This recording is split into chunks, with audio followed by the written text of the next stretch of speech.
Machiegni uru nyikwara mogi chenro mar abila kaka makinde duto wasebet kwa puonjre luo kite gi timbegi. Wang'iyo go dak kwerewa machon gi dak oganda masani. Nyikwara moga geno nuriyo maber kamoro amora ma untie otieno ma kawuono. To kawuono thuon wach mwagogo kom piny ka ma juokra moga jwang' dwanwa wuoye. Wadwa ng'iyo chike mege goyo dala. Chike mege goyo dala ma kapo ni ikri mar goyo dala to warwaki budho mondo ing'e ni to kit Ramogi Ajwang' ka ng'ato go dala gin chike mage mane taye.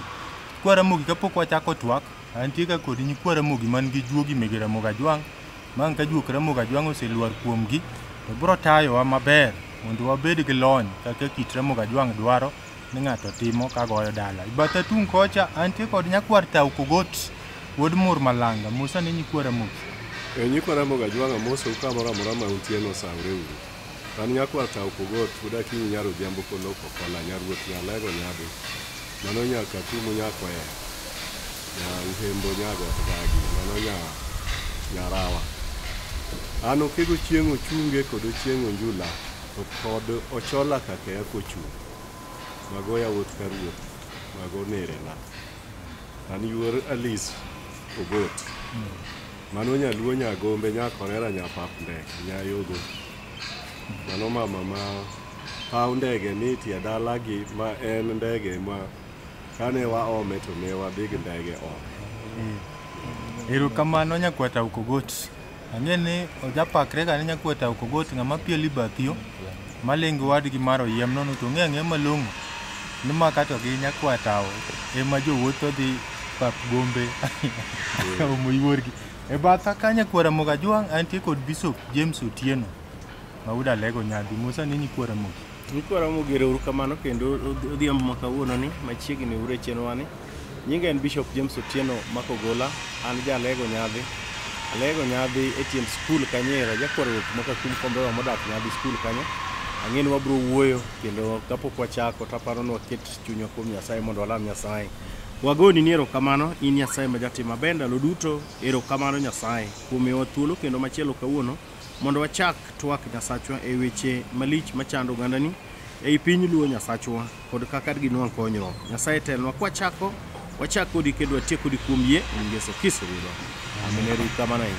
Erokamano Bishop kuom ketowa lamo. Nyikwara Ramogi achiel kachiel koro wadwa dhi twak mondo wang'ie chike mane Ramogi Ajwang' oketo ni tayo jalno madwaro golo dala. To kapok wadhi chikego nyikwara Ramogi Ajwang' wadwa ng'iye pek ma ng'ato nyalo betgo.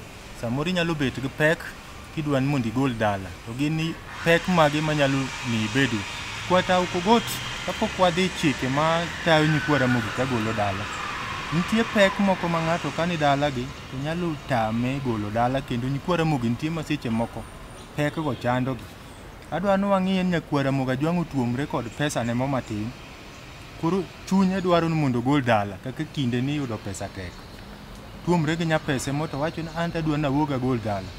To yudo ka ne podi konyuomo min ode. Kit Ramogi Ajwang' onyalo golo dala kapok ogolo onyuomo min ode. Wuod nyaka belo ipenjo pek ma ng'ato nyalo bedo ka en dala gi. Nodwa go dala. Tuomre gi pesa. Koro achiel kuomgi en mikwongo wacho no. Ni pok onyuomo min ode. Mano en pek. Nikech ka idhi go dala kod dhako ma in go to pok idhi turgi gi tero gik miluongo ni chiaye. Mano matiend dhako ni oporga kodi pod ok en ga chiege. Koro ok inyal dhi kete gi kweche dhoch mar goyo dala.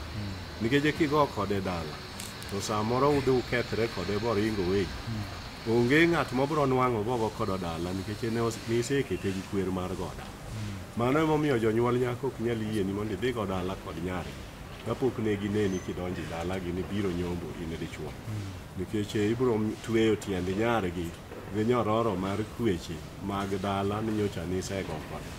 Koro ng'at madhi kende ok nyal bedo ng'ama ni e simba kopo noringo weyi.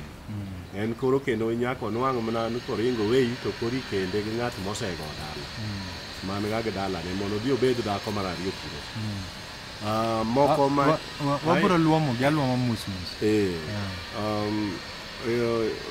Wacho ni githoth to pek manyalo miyo ng'ato samudwa golo dala to tuomre gi pesa ne tuomre gi pesa ne moro tapana dwa nwa luom ga luma mos koro mang wicho wilgo inyalo medo tuom koro ayudo achiel kwara moga jwango winjo maler ahinya ni ka ituomri gi pesa ni moti dwa golo dala chikra moga jwang dwaro ni nyaka inyuom dhako komo nyaka bed ng'at man ga dhako bedo gi dhako tiende ni isega nyuom ok ng'at man ga kod nyako moro ma gichodre go mopor kode odak kod nyakwata nitie nyakwara moga jwang madwa go dala nikech lolwe TV neno gi ji mathoth to nitie nyako mosega wacho ne ni nenwa golo dala dwe manyien to pok odhi nyuome ta sewinjo kilero ni nyako no rach pek ma bro bet go kapo no gigolo dala kapok onyuome no twe tiende ma ok onyal dhi tedo ni ng'ama chielo ma pok ogo dala konya dok Isimba nyocho iwacho no se Isimba kate od dhako matieno od dhako nyocha pod ng'ani kanie tipo ma wuon mare pod be iwacho wacha ne ng'at ma nyocha pod jasimba koro dhako iwuok go Isimba be go kod dala dhako machal kamano ok nyal dok mondo ng'ato kende ng'at ma pod odak ka wuon mare en nyaka koro nwang' mana ng'at ma be nosego dala ema nyalo kende mabendo dina bet namba 2 kata 3 to ok ng'at ma nosego dala cha ne nyaka gocho mana ga dhako mtiende ni koro konwang'o dhako ni koni ni bende kendo kawo to dhako ni en mana mar 2 kata mar 3 kata mar 4 dhako ni ok nyal bedo koro dhako mokwongo mak man koro onya bedo ne en mane dala no nikech onwang'o ni mon mane dala no ne mbele no tho koro onge erokamano nyakwata nkwara moga jwangeno nuwinjo kanyo to molo unjo manyiri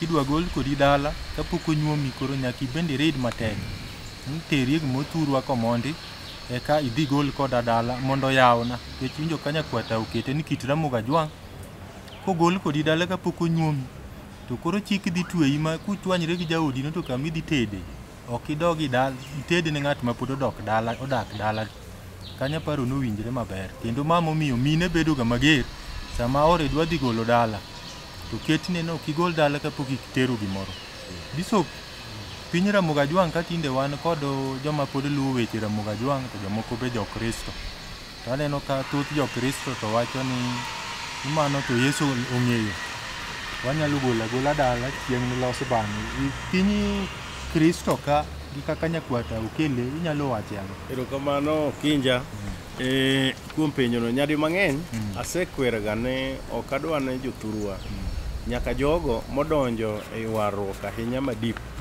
wach ni Yesu romo nikech ndalo moko nyocha ne wasekelo gik ma Yesu romo oseketho nyaka mier e yore mang'eny osekwanogi kabisa kata ka tho neno gik machal kamago koro sama ng'ato dhi go dala to kapod ne ok okende nyakono kendo nyakono mino mana kaka oke osewacho ni nyuom mar luocha moseter gik moko korgi makoro en koro biro kong'eyo ni en nyadala mano kok otimore Okinja to ajawachonegi kaka muka luor ni ka mano ok otimore dala to nyaka inwang' ka dala rochore kendo dala no nitie chandruok koro kata ka jokristo nitie mawinja nikech achung' jokristogo nyaka giluw chik mar luo ni nyaka odhi onyuom dhako koro kigolo dala mondo dala obed maber erokamano nyakwata ano kidwa chwalo kanyo ok adwa nawacho pek moro machielo pek moro machielo ma ng'ato nyalo bet go kodwa go dala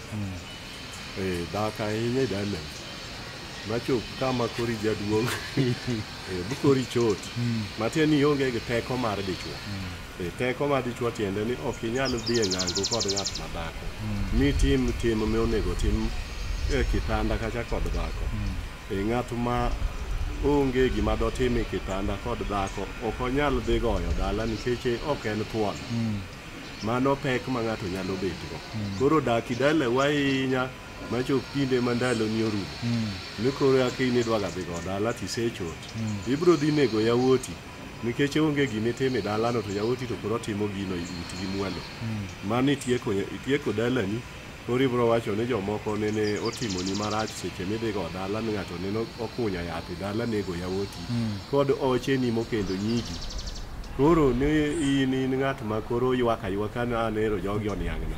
Ng'ama oniang' ni onge in miniang' kendi nikech ne idak idala ukidwa go dala nyaka ichot. Ma koro iongo ngufu mar ng'at ma dichuo. Teko ni ma dichuo ru. Mano en pek ma ng'ato bedo go sama dhi go dala nyaka nonre mong'e ni to dala na kacha. Bende ka dhi an go kodi.